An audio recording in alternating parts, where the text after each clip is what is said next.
Pelaksanaannya di pusat pelayanan sosial lanjut usia saya rasa sudah sangat cukup baik. Itu ditunjang karena adanya aturan yang mengharuskan ASN untuk melakukan perekaman sidik jari pagi, siang, sore. Adapun hasilnya kan berdampak langsung kepada penerimaan tunjangan tambahan penghasilan. Dan pelaksanaannya selama ini saya lihat hasilnya dari teman-teman sangat disiplin dalam pelaksanaan perekaman sidik jari. Mereka datang tepat waktu, adapun mungkin jika ada keterlambatan itu bisa dikatakan sangat minimal lah untuk perekaman sidik jari. Hanya kendala pada sekarang ini yaitu adanya COVID-19 sehingga diberlakukan WFA, jadi pinjam sementara ditiadakan.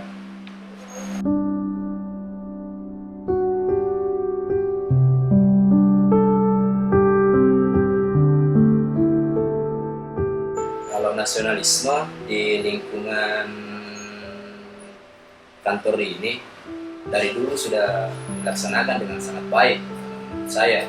Itu dibuktikan dengan adanya pelaksanaan apel pagi dan apel sore serta adanya upacara-upacara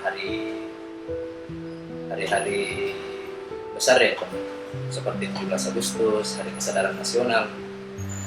Itu sudah dilaksanakan jauh-jauh sebelum adanya istilah Smart ASN ini. Dan itu sudah dilaksanakan dengan sangat baik. Namun pelaksanaannya sekarang berhubung karena situasi yang mungkin agak sedikit berubah karena adanya situasi pandemi ini, jadi upacara itu dilaksanakan hanya 1 kali sebulan, itu diganti dengan apel kesadaran nasional. Dan juga pemakaian pada hari Kamis Jumat itu batik daerah dan batik nasional.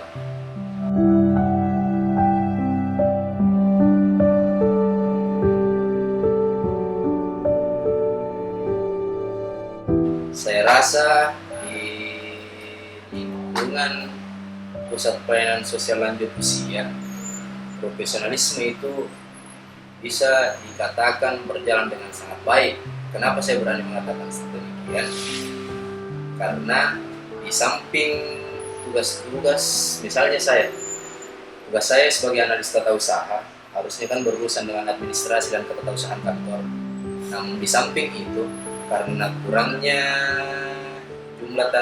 jumlah sumber daya manusia yang bisa menutupi kegiatan di sini, jadi setiap ASN itu untuk memiliki tanggung jawab yang bukan cuma satu. Misalnya saya sebagai tenaga administrasi juga diwajibkan untuk menjadi pembina wisma. Pembina wisma dalam artian mengurusi klien yang berada di wisma tempat saya ditempatkan tadi. Nah, mengapa saya katakan profesionalisme sudah baik dalam hal ini? Karena di samping tugas-tugas saya sebagai analis tata usaha bisa saya lakukan dengan baik, saya juga harus merangkap tugas lain yang diberikan oleh kantor dengan mengurusi klien yang berada di wisma, misalnya memperhatikan kondisi kebersihannya, kebersihan lingkungan tempat tinggalnya. Dan itu saya rasa bukan cuma saya, semuanya yang bekerja di instansi ini, semuanya diberikan tugas itu dan dituntut harus profesional dalam melaksanakannya. Karena jika tidak tidak profesional dalam melaksanakan tugas tersebut, di samping tugas pokok dan tugas tambahan, pasti akan menjadi menjadi muncul masalah lain yang merupakan imbas dari hal tersebut. Misalnya ketika diberikan tugas tambahan untuk menjadi pembina wisma dan tidak dilaksanakan dengan profesional, secara otomatis klien yang berada di sana kan akan terlantar atau akan kurang pelayanannya, sehingga kondisinya mungkin bisa dikatakan tidak terurus. Tapi sejauh ini, sepengetahuan saya dan sepenglihatan saya, pelayanan untuk klien di sini bisa dikatakan maksimal lah, apalagi dalam urusan profesionalisme untuk para ASN-nya.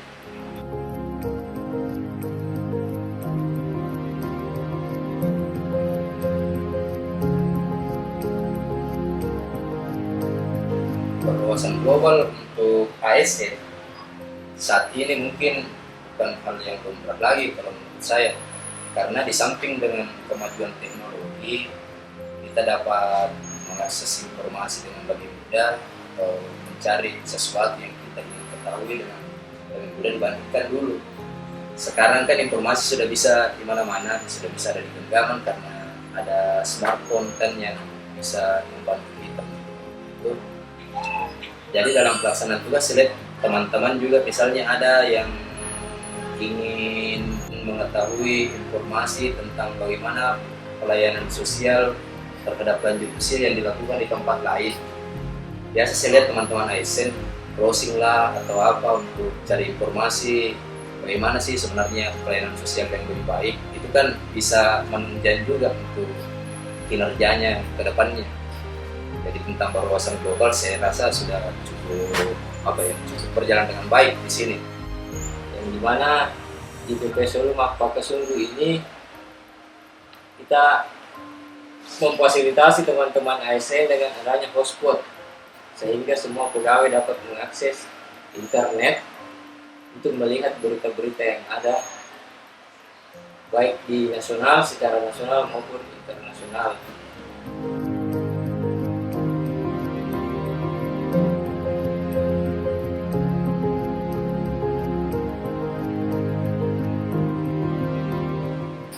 Mungkin kalau berbicara tentang IT dan bahasa asing, khususnya untuk penggunaan IT di pusat pelayanan sosial lanjut usia, hampir semua lah ASN yang di sini dapat mengoperasikan misalnya komputer atau laptop, walaupun mungkin skillnya hanya untuk dasar saja, untuk browsing lah, untuk mengetik atau apa. Sedangkan untuk bahasa asing, saya rasa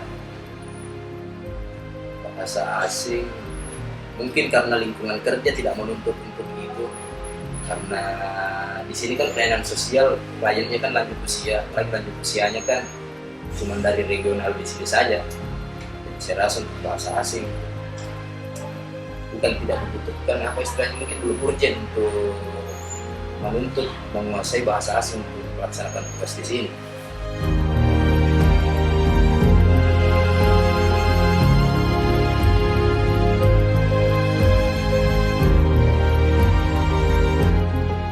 Keramahan di sini penerapannya teman-teman saya lihat sudah berjalan dengan sangat baik. Itu dibuktikan mungkin dalam pelayanan ke klien bisa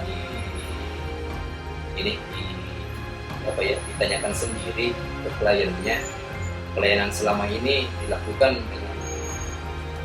karena untuk berurusan dengan lansia bukan cuma perlu keramahan, sebenarnya kita lebih daripada sekedar keramahan, karena menangani lansia itu dibutuhkan kepedulian yang besar, dan saya rasa kepedulian itu sudah mencakup semua keramahan dan sebagainya. Dan di samping kepedulian atau keramahan kepada lansia, teman-teman ASN juga saya lihat memperhatikan itu untuk keramahan dengan pihak lain di sekitar panti atau misalnya calon klien pada saat asesmen untuk melakukan apa ya, untuk mendapatkan pelayanan di sini, terus pada stakeholder lain, karena tanpa keramahan mustahil kerjasama dengan instansi lain. Misalnya ketika ada klien yang sakit, kemudian pelayanan di lingkungan panti kan terbatas untuk memberikan pelayanan kesehatan, karena di lingkungan panti kan tidak memiliki dokter, peralatan yang memadai. Jadi hal tersebut mengharuskan klien untuk dirujuk ke tempat lain yang menyediakan pelayanan tersebut, misalnya puskesmas atau rumah sakit. Dan hal itu tidak sekali dua kali dilakukan, dan sampai sekarang hal tersebut masih berlangsung dengan baik, karena itu tadi mungkin adanya kerjasama yang dibangun dari awal dengan pihak-pihak luar, dan itu semua membutuhkan keramahan. Dan di samping itu ke klien pun hal tersebut sudah diterapkan dengan baik. Hal ini terbukti mungkin dari adanya klien yang merasa nyaman di sini karena keramahan dari ASN yang memberikan pelayanan kepada mereka, dan juga ketika ada tamu itu sudah menjadi standar profesional di sini untuk dilayani dengan baik dengan penuh keramahan tersebut.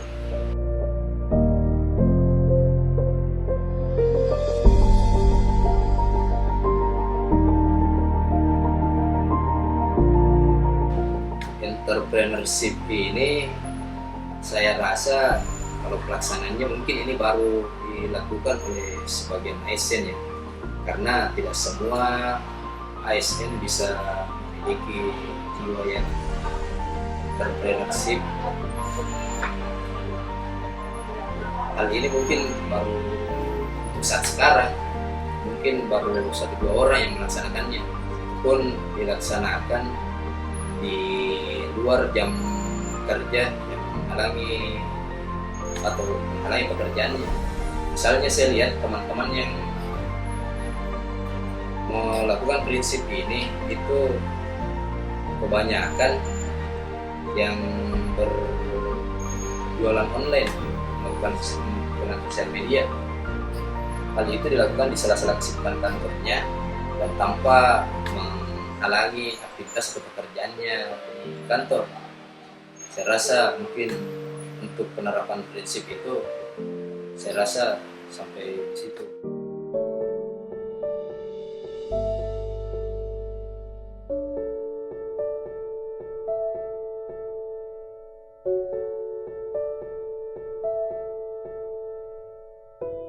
Terkait kondisi pelayanan yang diberikan di pusat pelayanan sosial lanjut usia, menurut saya pelayanan yang selama ini diberikan oleh teman-teman kepada klien yang merupakan pemerlu pelayanan kesehatan sosial lanjut usia sudah sangat maksimal, walaupun banyak kendala yang dihadapi oleh teman-teman. Kendala itu misalnya dari sarana dan prasarana yang menunjang untuk memberikan pelayanan yang maksimal kepada klien. Mengapa saya katakan demikian? Karena mulai dari sarana yang dimiliki oleh pusat pelayanan ini, misalnya gedung-gedung Wisma yang saat ini dari 12 jumlah Wisma yang dimiliki, baru 3, kalau tidak salah 3 Wisma yang sudah renovasi, sedangkan yang selebihnya itu kondisinya masih sangat memprihatinkan. Ada yang atap bocor, ada yang dinding dan mesin-mesinnya sudah rusak. Hal tersebut tentunya sedikit menghambat teman-teman untuk memberikan pelayanan sosial yang maksimal. Di samping itu, di pusat pelayanan sosial lanjut usia ini kan kliennya adalah lanjut usia di atas 60 tahun. Kondisi kesehatannya tentunya sudah sangat rentan untuk terserang atau terkena penyakit. Namun di sisi lain, pusat pelayanan ini belum memiliki sarana-prasarana kesehatan yang memadai. Misalnya gedung poliklinik tidak ada, terus sarana prasarana kesehatan misalnya kursi roda jumlahnya terbatas, tempat tidur pasien jumlahnya terbatas. Hal itu tentunya saya rasa sedikit menjadi hambatan buat teman-teman untuk memberikan pelayanan sosial kepada lanjut usia. Saya rasa terkait kondisi pelayanan mungkin satu lagi, mungkin permasalahannya masuk ke anggaran ya. Anggaran apalagi untuk tahun ini, anggaran yang diberikan untuk pelayanan sosial lanjut usia itu mungkin saya rasa sangat jauh daripada cukup. Karena misalnya penggunaan pengharum lantai dan vortex itu yang sebelumnya itu jumlahnya sedikit memadai, namun tahun ini terjadi pengurangan. Mungkin karena teman-teman di bagian anggaran mungkin menganggap terlalu banyak penggunanya, padahal semestinya di panti itu pengharum lantai itu sangat amat dibutuhkan, karena untuk untuk membuat ruangan menjadi harum itu sangat dibutuhkan banyak vortex yang mungkin penggunaan untuk kantor-kantor lain itu misalnya satu botol itu digunakan untuk 1 minggu. Biasa di wisma atau di lingkungan panti itu 1 botol itu biasa digunakan paling untuk 1 hari atau 2 hari, itu guna memberikan udara segar untuk di dalam wismanya sendiri. Sementara tahun ini banyak terjadi pengurangan untuk peralatan-peralatan seperti itu. Hal itu tentunya membuat para ASN yang di sini itu memutar otak untuk mencari apa yang bisa digunakan sehingga bisa membuat atau bisa menjadikan ASN bisa memberikan pelayanan yang terbaik. Misalnya dari dulunya menggunakan vortex atau pengharum lantai, sekarang karena sedikit terbatas anggarannya, teman-teman saya lihat menggunakan deterjen untuk menghilangkan bau tersebut. Jadi kendalanya mungkin seperti itu, kebanyakan di sarana-prasarana untuk memaksimalkan pelayanan. Hanya saja kami sangat mengharap adanya peningkatan dan perhatian khusus agar kita dapat memberikan pelayanan yang lebih kepada para lansia. Jadi kami sangat berharap perhatian khususnya kepada sarana dan prasarana, dan juga pemenuhan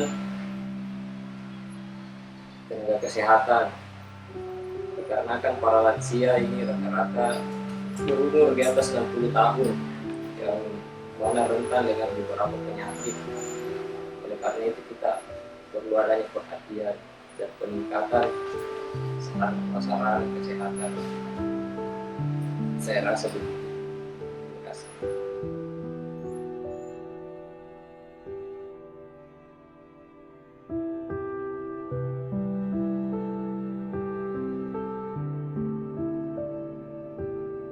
Assalamualaikum warahmatullahi wabarakatuh. Perkenalkan, nama saya Risman, umur 30 tahun. Saya tinggal di sekitar TPSLU Mapakasungku, Kota Parepare. Jadi saya sebagai masyarakat di sekitar panti akan memberikan pandangan terkait kinerja ASN dalam melaksanakan pelayanan di panti sosial Mapakasungku di Kota Parepare ini. Sebelumnya mungkin saya akan membahas terkait bagaimana pelayanan yang diberikan di panti ini. Yang pertama itu terkait kinerja ASN di lingkup Panti Jompo atau di TPSLU Mapakasungku Kota Parepare ini, saya kira sudah baik. Hanya saja perlu didukung berbagai fasilitas yang memadai agar ASN ini bisa bekerja lebih giat dan maksimal dalam memberikan pelayanan kepada kliennya atau lansia tersebut. Contohnya itu mungkin dari segi pelayanan di contohnya di mobil lansia. Saya kira itu perlu karena untuk antar jemput ke mungkin ada yang sakit atau apa, itu perlu sekali dalam memberikan pelayanan seperti itu. Mungkin yang kedua, ASN-nya harusnya lebih kreatif dalam mengusulkan program layanan, dan pihak panti juga memberikan support atas berbagai kegiatan yang disukung oleh para ASN, terutama para peksosnya. Contohnya itu di bidang vokasionalnya, di mana para klien lansia ini memberikan pelatihan sesuai minat dan bakatnya dari lansia tersebut, agar memberikan manfaat baik itu dari individu itu sendiri dan pihak panti itu. Terus yang ketiga, dari segi pelayanan di Panti Jompo ini juga sudah lumayan bagus, hanya saja ke depan semoga lebih maksimal dalam memberikan pelayanan mulai dari alur penerimaan klien sampai pada tahap terminasi. Terus juga di panti ini sebenarnya harusnya ada tenaga kesehatan, minimal itu perawat. Kenapa? Karena saya lihat di sekitar selama saya lihat di panti ini belum ada perawat atau ASN yang bekerja di sini. Hanya saja biasa ada dokter yang berkunjung ke panti ini untuk memeriksa para lansia tersebut. Tapi alangkah baiknya ke depan mungkin ada perawat lah ya, tenaga kesehatan yang bisa bekerja di panti ini guna bisa memantau keseharian aktivitas atau kesehatan daripada lansia tersebut. Terus yang keempat, agar pelayanan lebih maksimal dan baik, mungkin dari pihak panti ini memberikan atau mengekspos segala kegiatannya, karena sekarang di zaman teknologi ini perlu informasi dan edukasi kepada masyarakat sekitar untuk bisa memantau seperti ini kegiatan yang ada di panti, seperti ini pelayanan yang ada di panti di PPSLU Pamekasan Parepare ini. Itu bisa melakukan kegiatan update di berbagai medsos, mungkin media sosial maupun Facebook atau Instagram dan sebagainya, dalam memberikan bentuk pelayanan-pelayanan yang diberikan oleh panti. Terus terakhir, mungkin pandangan saya sebagai masyarakat luar, yaitu dari segi perencanaan mungkin ke depan dari segi fasilitas dan sarana dan prasarana perlu ditingkatkan lagi, karena sekarang itu berbasis progres dari sebuah panti itu makin hari makin berkembang. Saya kira dari sarana dan prasarana mungkin perlu ditambahkan, terutama bagi lansia. Contohnya itu mungkin jalan-jalannya diperbaiki atau apa, terus diberikan tanda-tanda untuk lansia tersebut, seperti itu. Mungkin itu saja dari saya sebagai masyarakat umum. Mungkin ini menjadi acuan dan penyemangat bagi para ASN dan para perencana di panti ini untuk memberikan pelayanan yang lebih maksimal lagi dan luar biasa sekali lagi.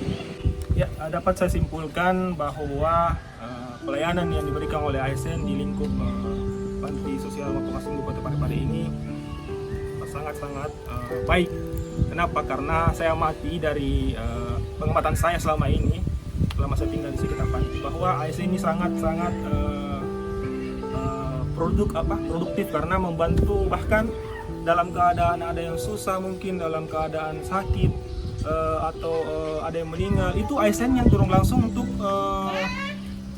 memberikan pelayanan. Contohnya itu mungkin mandi, dibersihkan, sampai pemakaman. ASN yang turun langsung, jadi luar biasa sekali sumbangsinya buat pelayanan tersebut kepada lansia itu.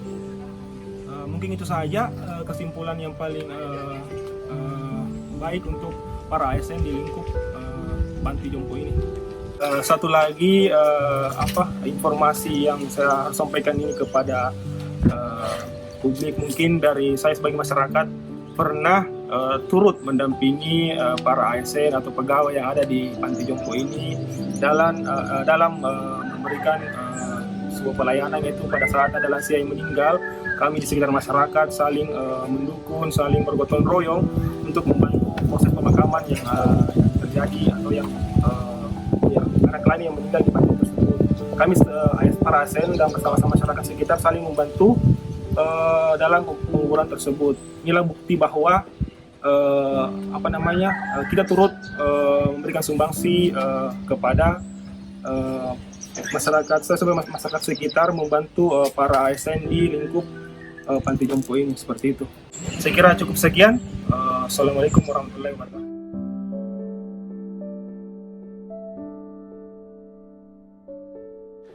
juga minta maaf ini Pak. Ini maaf saja saya panggil Bapak karena walaupun saya nenek tapi sopan santun toh. Maaf Pak saya dulu. Karena kebetulan saya kasih kena stroke ringan dengan dulu kan saya berhenti total jadi asal dia bisa nanti apa.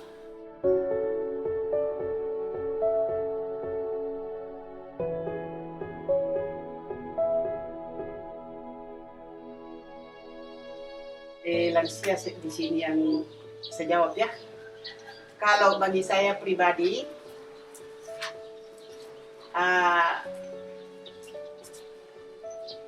bukan 1 jempol, tapi 2 jempol. Saya sebelum masuk di sini, memang saya merasa susah. Karena yang tadinya ada terus tidak ada, jadi susah. Kita mau cari makan pun bagaimana sudah susah, sudah tidak dikasih gaji sama suami. Jadi ada satu orang yang suruh saya masuk di sini. Sebenarnya saya tidak masuk karena kasihan kita toh. Yang tadinya kita ini, tapi saya cuekkan itu yang penting. Tuhan wanita toh, jadi saya masuk. Begitu saya masuk, saya tidak ada, saya kasih tahu keluarga tidak ada. Begitu saya masuk, saya dikasih tahu. Terserah ibu kapan mau tinggal di sini. Kalau ibu rasa nyaman boleh tinggal terus. Toh, saya masuk. Syukur alhamdulillah. Memang kalau bagi saya pribadi, saya kan belum pikun. Saya masih waris. Saya masuk di sini karena tidak ada saya punya rumah. Saya kan dulu juga dari Bayangkari. Polisi. Iya, Brimob di sini. Jadi setelah saya sudah tinggal di sini, keluarga marah semua. Maka dia bantu kenal sedikit. Kamu bertanya kepada apa? Sudah saya ada. Semua kamu cari saya. Saudara-saudara, begitu pas saya sudah menderita. Tidak ada yang nyerok kakak. Daripada saya menderita kerja, mana sudah sakit dulu kita apa? Mencari makan. Ini bukan orang kaya menimbang, ini negara. Wajar kalau seperti saya tuh ditampung yang tidak punya rumah, yang tidak ini. Jadi yang intinya saya tinggal di sini memang begini. Salah satu contoh, dulu saya pernah dipindahkan, saya angkat sendiri barang-barang. Saya ongkos sendiri, panggil PT-PT angkat barang. Setelah sekarang, saya anggap tidak ada juga bahan, tidak ada. Cuma karena dulu kita di luar ada lemari, ada itu, ada sedikit untuk dipakai hari-hari. Karena yang dulu itu saya sudah jual semua. Jadi tidak, karena apalagi saya pada waktu stroke, terus terang saya kasih tahu kita Pak, tidak ada apa-apa saya pegang, sampai barang-barang sudah sampai di sini. Jadi saya bisa ngatur, tapi saya juga stroke, tapi artinya kan pelan-pelan. Kalau kita lagi tidak enak badan, istirahat lagi. Terus itu yang nomor 1. Toh tidak ada pegawai semua kasihan, tidak ada yang pegawai maju semua. Saya kan pelihara ayam, kalau dibilang harganya kalau dijual tidak ada. Makanannya lebih mahal daripada ongkos. Cuma hiburan Pak. Pagi bangun dikasih makan ayam, pusing-pusing pergi kasih makan ayam, bangun gue dari kecil jam 2, jam 3 malam sudah tidak bisa tidur dengan ayam. Ya kalau soal perhatikan 100%. Seperti kita mau keluar, Oma hati-hati Oma, karena saya selama masuk ke sini saya diganti nama saya Oma. Nah, saya senang dipanggil Oma. Saya diperhatikan, jadi saya tuh tinggal di sini biar terus terang saya bilang ada saya keluarga saya bikin betah di sini. Nomor 1 saya dikasih kamar 1, bahkan sekarang itu 1 rumah. Jadi cuma pimpinan yang dulu bilang yang penting jangan kau jual itu di kamar susah sekali. Memang betul itu kan. Walaupun negara kita, tapi kalau dari pegawainya apa yang cuek-cuek toh, di sini apa kita kekurangan? Pagi bubur, itu juga termasuk kan, makanan kan? Pagi bubur, yang mau minum teh ada, yang mau minum kopi. Kalau sakit itu ya, kalau mengenai obat, kalau obat yang mahal-mahal ya, kalau yang saya perhatikan. Saya bilang diperhatikan karena apa, kita juga sering dikasih obat. Cuma ya begitu Kalau yang terlalu mahal ya. Oh, ramah. Ada siapa tahu ada yang Terutama ini kan dulu saya kan di Wisma 1 dulu. Ibu ini yang saya punya pembina. Oh, kasihan kalau datang. Oh mas, kan dia kan kawan aku juga. Oh mas, ya saya ajak ramah. Kalau sama saya nggak tahu kalau ada yang pribadi saya, tapi saya lihat rata-rata juga begitu. Baik semua. Juga seperti ini. Saya baru pindah ke sini. Sampai di pikirannya itu pegawai, ya terutama bos, toh, oh kasihan. Dia sudah orang tua karena sudah tua, 69 bisa punya umur. Jadi kalau dulu kasihnya itu belum ada tangga, kalau jalan ke itu marang kakak, jadi pakai tongkat kak. Nah kemarin orang bikin tangga, memang sudah lama mau dibikin tapi belum ada orang tinggal sini, jadi terutama juga itu. Kalau saya pribadi karena saya kan tidak bisa pilih yang lain, toh. Kalau saya pribadi lebih daripada cukup makanannya. Terus terang saya kasih tahu kita, lebih daripada cukup. Banyak juga yang saya tuh berterima kasih juga sama orang pegawai sini karena perhatian sama saya. Mereka juga tidak pernah sombong, kita jalan sopan santun mereka. Oma gimana, Oma hati-hati Oma. Itu orang tua yang kita orang tua itu yang kita butuhkan begitu. Tidak perlu dikasih apa-apa, tidak perlu. Itu perhatian. Sama rata-rata semua di sini begitu. Tapi jempolkan ini Bunda, dia cucu punya, tapi saya panggil Bunda karena dia bagaimana dia pegawai toh, syukur aja. Nah lama mau keluar kalau saya tidak suka, banyak keluar kan. Saya punya keluarga di kampung panggil pulang di Salubarani, kan saya orang Salubarani. Pulang kok saya ke sini, banyak kenapa kau tinggal di situ begini, nanti kau sakit. Saya bilang nanti sakit mati. Saya bilang kenapa susah kalau sakit, nggak dikasih masuk di rumah sakit. Kadang-kadang juga telepon itu berapa kayak yang terus datang, itu yang call apa kayak itu terus datang, tidak ada susah. Saya kalau teman-teman tidak mau kasih bersih tempat, memang saya marah. Kamu juga ada seperti kasih sama negara atau sama orang di sini. Orang tua kita belum tentu sediakan begini. Dikasih makan, dia apa, diantar ke mana, dia apa salahnya kalau kita kasih bersih. Baik.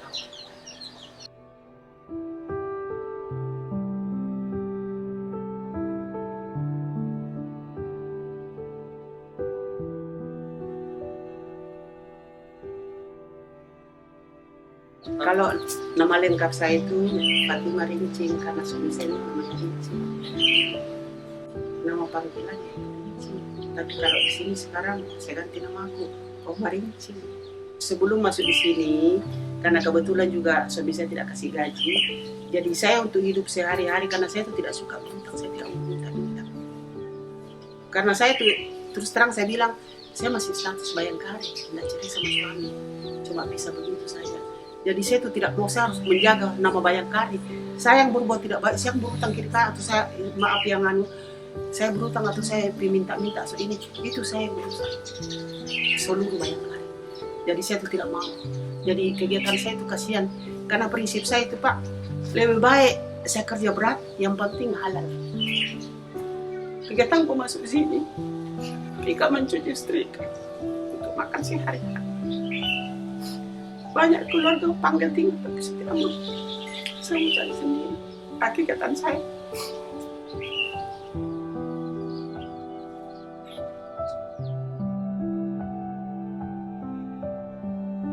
Maaf, mohon maaf, agak sedikit keras soalnya ini. Oh iya. Tadi agak konslet. Kalau menurut saya, Ya. bagus pelayanannya. Tentunya seperti pegawai di sini, dia melayani kita nenek-nenek di sini dengan ikhlas, mereka ramah, gitu. Apa yang kita minta jika ada mereka berikan. Gitu. Betah di sini karena mereka ramah, selalu cerita, itu teman kami cerita, begitu. Makanan juga gitu tepat waktu. Kalau pagi kita diberi sarapan sama teh, kopi. Terus kalau siang juga kita diberi makan siang sama makan sore. Ya, bisa kalau ada nenek sakit, mereka datang, mereka berusi, mereka kasih bersih badannya, nenek-nenek yang sedang sakit, mereka obati. Itu saya terharu, gitu. Jadi seperti teman saya yang baru-baru meninggal, tidak gitu. Mereka yang mau, mereka datang, gitu. Datang merawat, kasih makan, membersihkan badannya, gitu. Ada juga satu orang di sini pegawai, dia anak muda tapi dia begitu peduli dengan nenek-nenek. Dia mau menggendong, kasih masuk di kamar mandi, digendong, dibersihkan. Itu saya terharu sekali. Jadi makanya saya juga betah di sini. Saya di sini dulu tahun 2015 saya pernah ke sini. Kemudian saya keluar dijemput anak-anak. Terus tahun 17 saya kembali lagi ke sini. Saya tidak ambil tempat lain, cuma di sini karena saya lihat di sini pelayanannya bagus. Dengan pegawai sudah seperti ada kekeluargaannya dekat. Begini ya, kenapa saya senang sini karena kalau sama anak-anak mereka kebanyakan egoisnya terlalu tinggi. Kalau di sini mereka mengerti bagaimana orang tua, atau mungkin karena mereka juga sudah ditatar dengan orang tua bagaimana. Anak-anak saya tidak, jadi saya tidak begitu suka. Dan juga ya pertama saya juga tidak mau membebani anak-anak. Saya tidak mau jadi bebannya mereka, tidak mau. Saya kepingin sendiri, saya kepingin ketenangan. Saya ingin tenang, saya ingin kenyamanan. Jadi saya di sini tempat saya pilih, karena saya di sini merasa nyaman. Anak saya ada 5. Anak-anak saya sebenarnya biasa, tapi para menantu, Tapi tidak semua menantu yang baik. Ada juga sebagian menantu yang tidak begitu peduli dengan orang tua. Mungkin mereka menganggap orang tua. Apa itu orang tua gitu kan. Jadi kalau memang saya bandingkan, saya sempat saya cerita dengan anak-anak, kenapa mama lebih betah tinggal di sini di panti jompo ketimbang sama kalian. Mungkin menganggap kalian orang tua kalian sendiri, jadi kalian kalau ngomong sedikit, namanya orang tua tuh dengar suara sedikit nada tinggi sakit hati saya ini. Tapi kalau saya bandingkan dengan pagi-pagi di sini, ya memang namanya nenek-nenek sering bikin kesalahan. Tapi mereka mengerti, gitu. Mereka menerima. Mungkin karena anak saya merasa dia orang tuanya sendiri, jadi semena-mena. Yang saya jadi berpikirnya, saya lebih betah tinggal di sini. Itu tergantung dari anak-anak saya. Kalau mereka sudah merasa sadar dengan keadaan orang tua gitu, ya mungkin kalau mereka sadar, mereka kembali bahwa saya ini orang tua kandungnya, ya saya akan kembali ke anak-anak. Kalau memang di sini suruh kembali nyaman di sini, saya lebih nyaman di sini. Ya. Kami diurus, dilayani baik-baik, mereka sopan, ramah begitu. Jadi saya gimana nih? Saya terharu gitu dengan pegawai-pegawai di sini. Ya memang ada juga sebagiannya manusia itu tidak sama, ada yang keras, ada yang tidak keras, tapi mereka kan kerasnya mendidik. Tahun 2015 saya kembali, saya pernah ke sini. Dan memang saya ada masalah konflik dengan anak. Jadi saya lari ke sini. Begitu mereka tahu saya sembunyi di sini, mereka ambil. Tapi mereka bikin lagi kesalahan. Jadi saya memilih untuk tinggal di sini. Walaupun itu anak-anak bilang, jangan mak. saya tidak mau, saya tetap Omaros saja. Maros yang sesuai ke kayak Oma Asli saya Gorontalo. Gorontalo. Hanya saya lahir di Surabaya. Karena suami Suami asli Sulawesi. Nah, itu hari Bapak ketemu saya di Surabaya. Bapak pendidikan kan angkatan laut, pendidikannya kan di Surabaya. Nah, kami kenalan, akhirnya menikah, punya anak 3. Bapak pindah tugas ke Makassar. Jadi saya ikut tahun 83 saya tinggal di Makassar. Saya untuk menjaga supaya menantu yang baik ini jangan sampai jangan sampai seperti menantu yang tidak baik ini ketularan gitu istilahnya. Ya saya menghindar. Jadi saya untuk amannya saya tinggal di sini untuk saya mencari ketenangan. Apalagi di hari tua saya ini, saya ingin tenang, Saya tidak mau punya masalah dengan anak-anak. Selalu ada masalah. Saya tidak mau. Saya mau di sini. Tenang sekali, tenang. Tapi saya selalu kalau ada masalah dengan anak-anak, kemarin Mama tuh, makanya Mama itu pilih tinggal di sana. Lebih tenang Mama dibandingkan kalian semua. Dan mereka bukan darah daging Mama loh. Mereka bukan darah daging Mama, tapi mereka mengerti dengan kondisi Mama. Bukan hanya Mama saja, orang tua-tua semua teman-teman Mama. Yang ditingkatkan itu kesehatan. Mengenai obat-obat itu biasa kurang. Kami butuh obat seperti paracetamol, itu tidak ada katanya. Butuh balsem, itu pokoknya untuk obat-obat gitu yang kami butuhkan itu biasa tidak ada. Maklumlah orang tua ini kan kembali seperti anak-anak. Jadi memang ada yang harus dikerasi, ada yang tidak.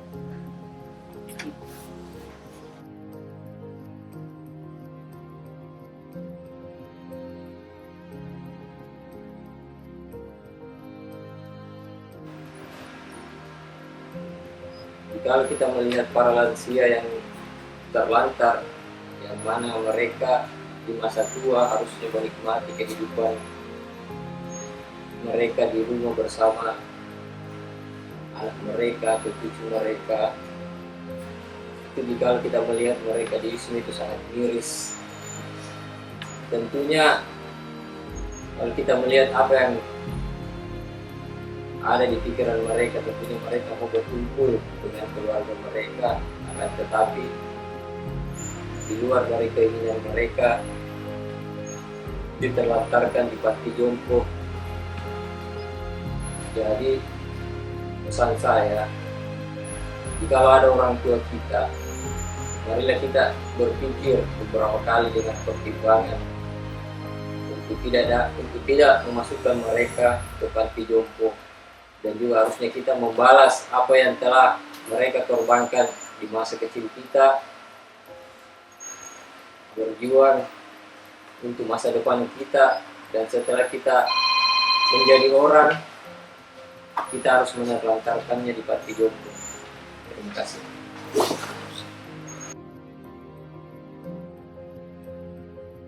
Pengalaman selama saya bekerja di sini. Selama saya bekerja di sini dari tahun 2015 bulan 8, sangat banyak permasalahan yang mungkin selama ini di luar nalar berpikir kita sebagai manusia biasa. Ternyata permasalahan sosial lanjut usia itu bukan hal yang sepele kalau menurut saya. Misalnya yang masuk di panti itu yang sesuai persyaratan itu adalah lanjut usia di atas umur 60 tahun dan terlantar atau diterlantarkan oleh keluarganya. Nah, yang jadi beban pikiran buat saya selama ini adalah yang terlantar itu jadi masalah, cuman yang diterlantarkan ini yang mungkin sedikit menggugah nurani kita. Kenapa bisa ada orang tua yang diterlantarkan oleh keluarganya, sedangkan mereka sudah berkorban mulai dari anaknya besar sampai anaknya kecil sampai kemudian besar. Pas anaknya sudah mandiri, mereka melupakan orang tuanya. Ini tidak satu dua kasus yang terjadi selama ini. Ada yang datang mengantar orang tuanya dengan alasan tetangga yang terlantar, jadi dia mengantar masukkan ke sini. Kemudian ada juga yang orang tuanya tinggal bersama, tapi apa ya, mungkin mana istrinya atau suaminya yang notabene adalah menantu dari orang tua ini tidak memiliki kecocokan dengan anaknya, dan opsi terakhirnya adalah membawa orang tuanya ke panti jompo. Dan ada juga yang memang betul-betul ditinggalkan begitu saja, tinggal sendiri sebatang kara tanpa ada yang mengurus, sehingga inisiatif dari orang-orang di sekitarnya untuk memasukkannya ke sini. Ini mungkin jadi pesan buat kita semua, supaya kejadian seperti ini mungkin bisa jadi kepedulian masyarakat. Orang tua ketika memasuki masa lanjut usia, itu perubahan perilakunya pasti banyak. Hal itu mungkin dikarenakan kemauan dan kemampuannya berkurang secara drastis. Namun hal itu harus menjadi suatu hal yang harus dimaklumi oleh seorang anak ketika orang tuanya memasuki masa lanjut usia awal. Nah, hal ini yang menjadi permasalahan sekarang, karena banyak anak-anak yang tidak siap untuk menerima kondisi psikis orang tuanya ketika memasuki masa lanjut usia awal, yaitu umur 60 tahun ke atas. Biasanya mereka menganggap bahwa orang tua ketika memasuki masa itu adalah orang tua yang pikun, orang tua yang bawel, banyak kemauan, sehingga itu kadang menjadi beban buat anak-anak, mungkin merasa terbebani oleh orang tuanya, di samping mereka harus bekerja, harus memaklumi orang tuanya. Namun sebenarnya kembali lagi, kita sebagai anak harus menjadi orang pertama yang paling mengerti orang kita, ketimbang orang lain yang kita harap untuk memberikan pengertian kepada orang tua kita. Secara orang tua kita hidup sejak awal kita ada sampai sekarang, mereka terus memaklumi kita tanpa ada keluhan dan sebagainya. Nah, hal tersebut yang menjadi permasalahan sekarang, karena banyak anak yang hanya mengerti ketika orang tuanya mungkin masih fit, masih bisa melakukan banyak hal, tapi ketika orang tuanya memasuki masa lanjut usia awal, di awal-awal umur 60 tahun, banyak perubahan fisik yang terjadi, perubahan fisik dan psikis yang terjadi pada orang tuanya, sehingga mereka kadang belum siap untuk menerima hal tersebut. Nah, yang menjadi penting dari ini semua, kembali lagi ke kepedulian sebagai anak terhadap orang tuanya sangat dibutuhkan. Bagaimanapun kondisinya, kita sebagai anak, kita harus tetap memaklumi orang tua kita, karena tanpa mereka kita tidak akan ada dan tidak akan seperti ini. Saya rasa cukup sekian.